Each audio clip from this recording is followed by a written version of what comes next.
오늘 아침 우리에게 주시는 하나님의 말씀 룻기 2장 14절입니다. 룻기 2장 14절 함께 읽겠습니다. 식사할 때 보아스가 룻에게 이르되 이리로 와서 떡을 먹으며 내 떡조각을 초에 찍으라 하므로 룻이 곡식 빼는 자 곁에 앉으니 그가 볶은 곡식을 주매 룻이 배불리 먹고 남았더라. 배불리 먹고 남았더라. 한 군데 더 봅니다. 요한복음 3장 16절. 요한복음 3장 16절. 하나님이 세상을 이처럼 사랑하사 독생자를 주셨으니 이는 그를 믿는 자마다 멸망하지 않고 영생을 얻게 하려 하심이라. 아멘. 자, 오늘 아침에는 우리 성도가 얼마나 풍성한 삶을 살게 되는가 하는 그런 주제로 말씀을 나누겠습니다. 우리가 받은 복은 얼마나 놀라우냐면요. 정말 평생 그 은혜를 얘기하고 얘기해도 부족합니다. 이거는 세상에서 어디에서도 얻을 수가 없는 하늘의 복이거든요. 자, 오늘 말씀에 보면 룻이라고 하는 여자가 버림받은 이방 모압 족속이고 그에게는 아무 소망이 없어요. 남편도 없고 또 그의 삶에 끼니조차도 해결하지 못하는 정말 거류민 같은 나그네 같은 불쌍한 인생이었습니다. 근데 보아스를 만남으로 인해 가지고 그의 삶에 변화가 일어나는 거예요. 거기 보면 그냥 떡을 먹는 것이 아니라 초에 찍어 먹는 이제 대충 먹는 게 아니라 맛있게 먹고 풍성하게 먹는 걸 볼 수가 있어요. 룻이 배불리 먹고 남았더라. 자, 우리는 이 삶에서요 뭐를 발견하냐면 그러니까 룻이 보아스를 만나기 전과 만난 이후의 삶을 이렇게 딱 구분하고 있어요. 이것은 마치요 BC와 AD와 같습니다. Before Christ, 그리스도 만나기 전 삶과 그리스도를 만난 이후의 삶. 그래서 기원전, 기원후라고 그러죠. 그게 얼마나 놀라우냐면요. 하나님 없는 삶이요. 그 다음에는 하나님과 함께하는 삶이에요. 우리 인생을 어디서 우리가 그 존재를 알 수가 있겠어요? 성경은 그것을 얘기하고 있습니다. 우리 인생은 태어날 때부터 하나님이 없는 삶이에요. 그래서 누구에서 움직이느냐? 악한 세력이 우리를 끌고 다니거든요. 로마서 3장 23절. 모든 사람이 죄를 범하였으면 하나님의 영광에 이르지 못하더니. 영광이 없어요. 우리 인생은 파멸과 멸망이 이미 정해져 있는 운명적인 존재입니다. 그게 로마서 6장 10절에 보면 죄의 삭은 사망이거든요. 사망이 우리를 붙잡고 있어요. 피할 수가 없습니다. 그거는 사망 권세에 휘둘려가지고 끌려다니는 이 인생이 어떤 일이 일어나느냐? 마귀에게 붙잡혀가지고 평생 시달리고 원죄에 붙잡혀서 멸망으로 달려가는 그런 인생이에요. 그러한 인생이 이 땅의 삶으로 끝나질 않고요. 일어나는 일이 뭐죠? 바로 히브리서 9장 27절 한 번 죽는 것은 정한 것이지만 그 이후에는 심판이 기다립니다. 물론 사는 날도 다 심판의 연속이에요.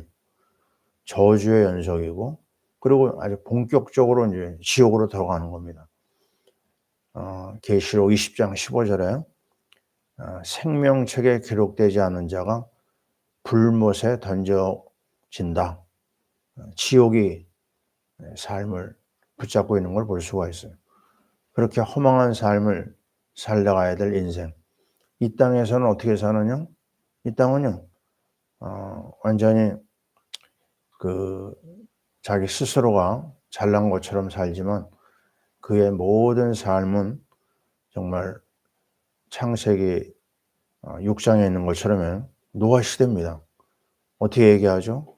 먹고 마시고 시집가고 장가가고 그냥 육신의 삶이 전체 그 이상 다른 게 없습니다.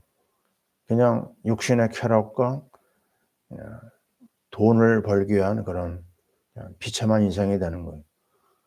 그러면서 바벨탑 창세기 11장에 보면은 출세와 성공을 향해서 불나비처럼 막 뛰어다니고 있어요. 금방 죽어도 정말 시원치 않은 그런 인생이 되는 겁니다. 그러니 본인도 시달리고 또 본인으로 끝나는 게 아니라 그 후대까지 멸망이 전달되는 비참하고 너무너무 불쌍한 존재가 인생입니다. 그게 하나님 없는 삶이에요. 그런데 하나님께서 우리를 위해서 어떤 걸 준비하셨느냐? 그리스도를 준비하셨어요. 하나님이 세상을 이처럼 사랑하사. 나는 이 이처럼이란 말을 읽을 때마다 한 사람이 늘 기억이 납니다. 제가 대학에서 성경을 공부하고 있는 단체에 들어가 있었는데 어느 날 어떤 아저씨가 우리 센터에 들어왔어요. 그래서 우리는 이 아저씨가 좀 허스름한 옷을 입어서 뭘 얻으러 왔나 해가지고 그때 이제 나를 포함해서 3명이 앉아 있었는데요. 학생들이 우리 뭐 드릴 게 없습니다. 그랬더니 정색을 하면서 나는 뭘 얻으러 온 게 아니고 우리 학생들에게 한마디 좀 해주고 싶은 말씀이 있다는 거예요. 그래서 그분이 갑자기 이러더라고요. 성경책을 열어보라고 요한복음 3장 16절을 읽으래요. 그래서 읽었죠. 하나님의 세상을 이처럼. 그랬더니 중간에 우리가 읽는 것을 끊더라고요. 그렇게 읽으면 안 된대요. 자기가 시범을 보이겠다고. 그분이 읽기 시작합니다. 하나님의 세상을 이처럼 그러더라고요. 그래서 내가 너무 놀라가지고 아니 이 아저씨가 왜 이렇게 소리를 지르나. 거기에 사연이 있었어요. 이분이 폐병을 얻어가지고 인쇄업자였는데 굉장히 중병이 되다 보니까 그 당시 우리나라에서 폐병 환자들을 위해서 마산에다 요양소를 결핵 요양소를 세웠거든요. 거기까지 갔습니다. 갔는데 이미 때가 늦었어요.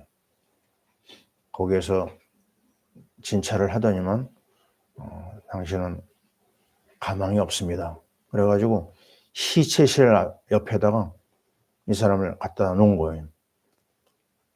이 사람이요 거기서 죽을 날을 기다리는데 어떤 분이 찾아왔습니다. 그 목사님이 오신 거예요. 그 목사님이 계속 이분을 만나가지고 말씀을 전해줬어요. 말씀을 듣는 중에 하나님의 세상을 이처럼 사랑하사 이 말씀이 어느 날부터 들려오기 시작한 겁니다. 하나님이 나를 사랑하셔서 나를 위해서 십자가에서 피를 흘려 죽으셨구나. 이 말씀이 깨달아지기 시작했습니다. 그러면서 그 심령 속에 하나님의 은혜가 임하고 하나님의 능력이 임하고 그러면서 나도 살 수 있다. 이런 소망이 막 불타오르기 시작했어요. 그리고 계속해서 은혜 생활을 하면서 하나님의 성령의 역사가 일어난 거죠. 치유 역사가 일어났어요. 그래가지고 이분이 하나님 앞에 완전히 치료받고 회복돼가지고 자기가 지금 마산에서 올라오는 길이다. 그러면서 한마디를 꼭 하고 싶은 게 뭐냐면 절대로 이 하나님의 사랑 놓치지 마라. 하나님의 이 풍성한 사랑을 잊어버리지 말라. 하나님이 우리를 위해서 주신 최고의 축복이 바로 그리스도다. 그 한마디하고 그대로냐 나가셨거든요. 그분이 10분이나 됐나요? 그때 나는 그게 굉장히 충격이었습니다. 그 사랑을 계속 알아나가는 중에요. 내가 그 다음에 폐병에 걸렸어요. 그때 요한복음 3장 16절에 내 마음을 때렸고요. 그 말씀과 더불어 이사야 53장 5절 그가 채찍에 맞음으로 너희가 나음을 입었다고 하는 이 말씀이 내 속에 살아 역사하면서 하나님의 은혜와 하나님의 치유와 하나님의 능력을 체험하면서 치료되는 그 과정을 밟았습니다. 자, 오늘 우리가 무엇을 발견해야 될까요? 예수 그리스도입니다. 보아스와 같이 갑자기 나타나가지고 룻이 모든 것이 회복된 것처럼 우리의 답은 그리스도밖에 없어요. 그분이 우리에게 오셨고 우리에게 영원한 생명을 주셨고 우리의 연약한 부분을 영적으로 치유하고 육신적으로 치유하고 정신적으로 치유했어요. 수고하고 무거운 짐진 자들아 다 내게로 와라. 내가 너희를 치유하겠다. 나는 우울증에 시달린 적이 있습니다. 그때 완벽한 치유, 정신적인 치유도 거기서 일어났어요. 그리고 육신적인 치유도 거기서 일어났습니다. 그러면서 하나님이 영원한 생명을 주셨고 영원한 나라가 나의 모든 축복이 다 그 안에 있는 것을 봤습니다. 참 감사한 것은요. 이 영원한 생명을 받은 나에게 하나님은 사도행전 1장 8절 땅끝까지 이르러 내 증인이 되리라고 하는 선교의 축복까지 나에게 주셨어요. 그래서 대학 때 제가 하나님 앞에 마음을 들였습니다. 하나님, 내 일생을 선교에 헌신하겠습니다. 그 기도를 하나님께서 한 5년 만에 응답하시는 걸 봤어요. 선교 현장까지 나가게 하시고 이제 러시아에서 나오면서 전 세계를 품는 정말 선교 선동꾼으로 내 자신을 하나님이 쓰시는 걸 봤습니다. 자, 우리는요 잊어버리면 안 됩니다. 요한복음 10장 10절 내가 온 것은 양으로 생명을 얻게 하고 더 풍성히 얻게 하려 함이라. 풍성한 삶 속에는 영적인 것만 있는 게 아닙니다. 영적인 거, 육신적인 거, 물질적인 거 다 들어있어요. 우리 요한복음 6장 13절 기억나죠? 뭐가 나오죠? 5,000명을 먹이셨는데 다 먹고 배부르게 먹고 12바구니가 남았어요. 그걸 가지고 또 나눠주는 역사가 나옵니다. 다시 말하면요. 우리에게 생명을 주셨어요. 이 생명은 하나가 아닙니다. 이 생명은 영원한 것이고 풍성한 거예요. 나눠주고 나눠줘도 남습니다. 우리가 핸드폰 얘기하잖아요. 옛날에 보면 막대기가 충전 표시가요. 하나, 둘, 셋, 네 개가 있어요. 근데 쓰다 보면 이게 없어지거든요. 점점 없어져가지고 하나만 남습니다. 하나 남으면 그때부터 불안해져요. 충전기가 없으면 안 되는 거죠. 우리 받은 생명은 너무너무 넘쳐서 나눠주고 나눠줘도 부족함이 없습니다. 여호와는 나의 목자시니 내게 부족함이 없으리로다. 자, 이 생명을 받은 이 나라가 어디냐? 미국입니다. 1620년에 영국의 102명의 청교도가 신앙의 자유를 찾아서 미국을 향해 가거든요. 왜냐하면 그 당시에 그 영국의 국교는 에피스코펄 정말 성공회가 있는데 이게 왠지 모르게요. 신앙의 자유를 빼앗는 거예요. 여왕 중심의 어떤 신앙이라고 할 수 있죠. 그래가지고 믿음을 찾아서 미국에 들어가게 되는데 그 102명이 한 겨울을 보내면서요. 1620년 겨울에 자그마치 반이 죽습니다. 거의 49명인가 죽어요. 그 추운 겨울을 이기지 못한 겁니다. 그리고 나머지 사람이 남아가지고 한 일이 뭐냐? 하나님 앞에 예배드리는 거 놓치지 아니하고 열심히 노동하면서 그 인디언들과 좋은 만남이 이루어지면서 살아남습니다. 그들이 한 가지 놓치지 않은 게 뭐냐면 하나님 앞에 예배드리는 거였어요. 믿음으로 모든 일을 보고 그러면서 거기서 뭐가 나오냐면 목회자를 세워야 되겠다. 그게 바로 하버드대 예일대학의 전신입니다. 신학교를 위해서 세운 학교였어요. 그게 나중에 이제 세속화되면서 대학으로 발전하게 됐는데 모든 것이 믿음. 그리고 1800년 말에요. 신앙의 어떤 바람이 불어냅니다. 그 열정이 일어나면서 거기서 중요한 선교의 운동이 일어나요. 그 선교의 운동이 전 세계를 강타하게 되고 무디도 그때 일어나고요. 무디 목사가 일어난 운동이죠. 수많은 목회자, 선교사들이 배출됩니다. 그때 우리 언더우드 아펜셀러 이런 선교사들이 우리나라에 온 거거든요.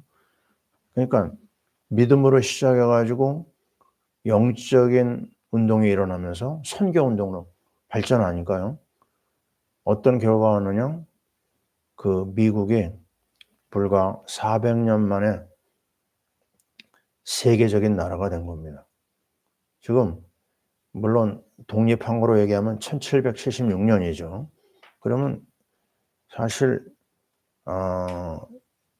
200 뭐 4, 50년밖에 안 됩니다. 그 사이에 일어난 어마어마한 일. 세계 최대 강대국이 됐어요. 뭐 때문일까? 복음 때문이요, 선교 때문입니다. 우리는 이거 잊어버리면 안 되죠. 근데 남미로 간 사람들이 있어요. 스페인에서 거의 뭐 16세기라고 해야 되겠죠. 거의 동시대에 스페인 사람들이 남미를 향해 갔는데 간 이유가 뭐냐? 금을 찾아간 겁니다. 결과적으로 얘기하면요. 지금도 금을 찾고 있어요. 그 말이 뭐죠? 남미는 가난한 사람들의 대명사가 됐어요. 이유가 뭐냐? 믿음이 아니라 금을 찾아 시작했기 때문에 그래요. 그러나 믿음을 시작한, 복음을 시작한 나라는요, 금도 주시고 풍성한 영적인 생명, 선교의 축복까지 누리게 됐다고 하는 겁니다. 우리는 이 사실을 잊어버리면 안 됩니다. 믿음으로 시작해야 돼요. 기도로 시작해야 됩니다. 1948년 5월 31일 날 우리나라는요, 멋있게 정말 국회가 시작됐어요. 재헌 국회라고 하는데 이승만 대통령이 크리스찬 아닙니까? 그래서 국회의원들 중에 목사 한 분이 있었거든요. 그분이 이윤영 목사예요. 그분을 기도자로 세워가지고 기도합니다. 하나님, 우리나라는 믿음으로 시작하게 하시고 이 국회가 하나님의 영광을 위해 출발하게 됨을 감사합니다. 이제 우리 이 대한민국을 통해서 전 세계 하나님의 영광을 드러내게 하옵소서. 너무나 멋있는 기도를 하고 출발했거든요. 수많은 어려운 일이 있었지만 오늘날 이 자리에 우리나라가 있습니다. 세계를 살리는 나라로 우리나라를 축복하셨어요. 이제 우리는 하나님 앞에 한 가지 잊어버리면 안 됩니다. 하나님의 영광. 우리를 살리시고 우리에게 영원한 생명을 주셨는데요. 우리가 할 일이 뭐죠? 전 세계 복음을 추출하는 겁니다. 세계 선교의 제사장 국가로 우리를 부르셨어요. 개인도 가정도 나라도 선교를 위해서 아름답게 쓰임받는 우리나라가 되게 하옵소서. 주일을 준비하는 토요일입니다. 하나님 우리에게 말씀해 주시고 풍성한 은혜를 주시옵소서. 기도하겠습니다. 하나님 감사합니다. 우리를 사랑하셔서 그리스도를 통하여 영원한 생명을 주시고 하나님 만나게 하시고 죄와 저주를 해결하게 하시고 마귀를 몰아내시니 감사합니다. 이제 왕 같은 제사장으로 선지자로 우리를 부르시고 이 놀라운 그리스도의 복음을 세계 증거하는 선교 국가로 우리를 부르신 줄 믿습니다. 하나님, 우리 파라미션 교회가 선교 때문에 세워진 교회입니다. 세계를 향하여 미전도 종족을 향하여 구체적으로 선교하는 선교 프로젝트가 시작됐습니다. 축복하여 주시옵소서. 우리 대한민국이 너무나 중요한 한 주간을 앞두고 있습니다. 하나님이 기뻐하는 하나님의 긍휼이 임하는 우리나라 되게 하시고 모든 흑암 저주는 꺾여지고 하나님의 영광이 드러나게 도와 주시옵소서. 하나님 아버지, 정말 기뻐하는 놀라운 인도함이 나타나서 세계를 복음으로 살리는 선교 제사장 국가 되게 하여 주옵소서. 오늘도 우리 선교사님들 현장에 이 은혜가 충만히 임하게 하여 주옵소서. 이제는 우리 주 예수 그리스도의 크신 은혜와 우리 하나님 아버지의 사랑하심과 성령님의 역사하심이 그리스도의 복음으로 생명을 얻고 선교에 헌신하고자 다짐하는 주의 모든 백성들 위해 지금부터 영원토록 함께 있을지어다. 아멘.